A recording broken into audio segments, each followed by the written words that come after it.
this girl said something to me one day. She was like, "Are you don't watch TV?" And I'm like, "Yeah, I am." What's good, everybody? Welcome to Knoteworthy. If you enjoy the content, please be sure to like, comment, and subscribe. Without further ado, let's hop into this video.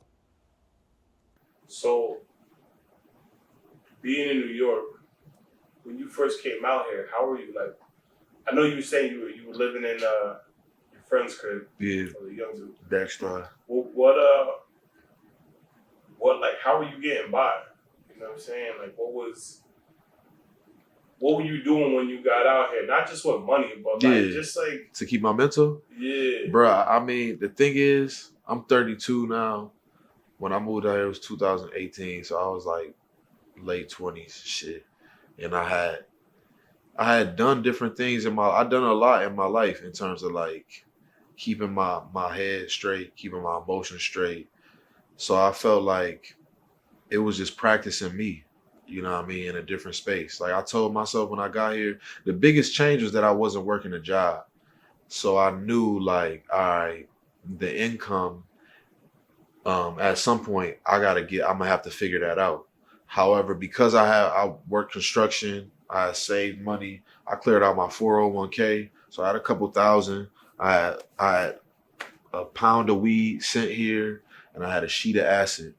So like between the drugs, because I was already on some shit with the psychedelics, where I'm like, shit, I don't care what nobody talking about. I'm a trip, and I'm gonna live my life. I'm gonna go outside and let this shit come to me. Um, and that's really what I was doing. I was just like practicing the different mantras in myself, um, going out. It was a blessing living with the young kid because his schedule and his energy in terms of what he was doing in his life, almost his insecurities, it helped me to see what I had went through at a certain age, and I was able to like take it off of me. It almost distracted me from the shit that I was going through because I seen somebody else that was like stable, and I'm like, bro, you good? Your parents are paying for this? Like, it's all right. Come on, we good. Let's go outside. You know what I'm saying?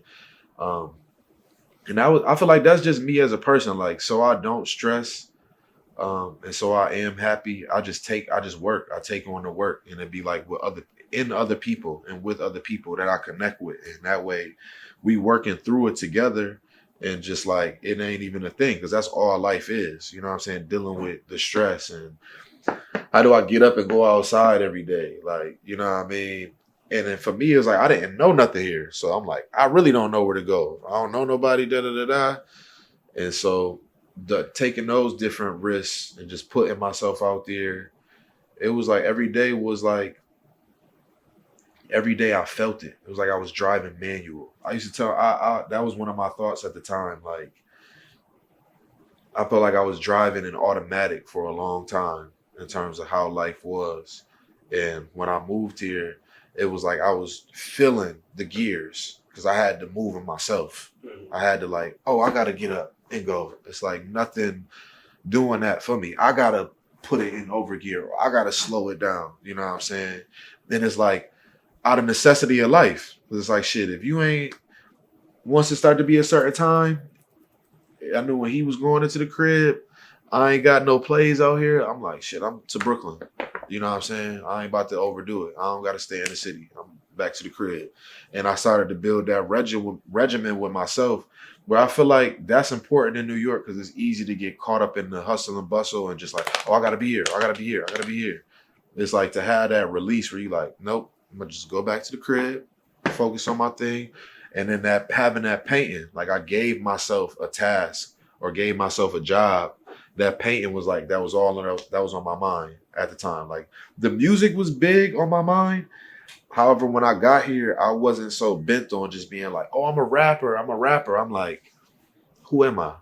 Like if I'm a rapper, what make me who I am, who I say I am?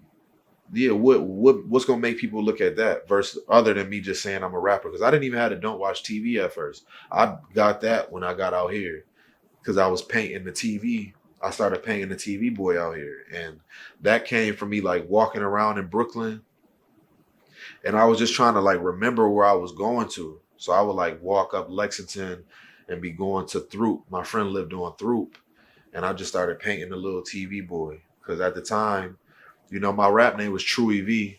So everybody called me TV. Like, yo, TV. And when I moved from Buffalo, my intentions was just like, yo, I kind of want people to forget me. I want people here to forget that thing, forget that idea. Because I was getting the, yo, when you dropping another project? When you dropping another project? I'm like, bro, that's not what my life is ran off of.